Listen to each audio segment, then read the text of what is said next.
ఉండడము అవి ఆ స్టోరీని ఇంపాక్ట్ చేయడము ఇవన్నీ యాక్చువల్ గా బాగా సాటిస్ఫాక్షన్ ఇస్తాయి ఆడియన్స్ కి.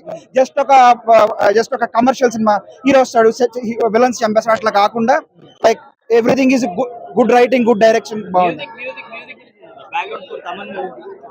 బాగుందండి. అంటే అదేమి మనల్ని డిస్టర్బ్ చేసేలా లేదు.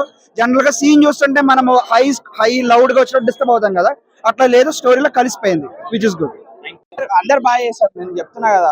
Every one is did good, but special వాళ్ళు మంచి చేయడం కారణం ఇట్స్ స్టోరీ. ఆ స్టోరీ బ్యాక్ బోన్, ఆ స్క్రీన్ ప్లే బ్యాక్ బోన్ వాళ్ళ వల్లనే క్యారెక్టర్స్ అయినా కానీ యాక్టర్స్ అయినా కానీ వాళ్ళు పర్ఫామ్ చేయగలరు చాలా బాగా. అవి తమన్ గురించి చెప్పడం ఎందుకన్నా, Thaman is obviously A cinema అయినా కానీ he will take care of it. But even for Thaman to do good, story బాగుంది కాబట్టి తమన్ అంత మంచిగా కొట్టాడు. లేదంటే డెఫినెట్లీ కంబ్యాక్ అని కూడా చెప్పాను. This is the best picture of his film in career అని చెప్తా, ఫిల్మోగ్రఫీలో. ఎందుకంటే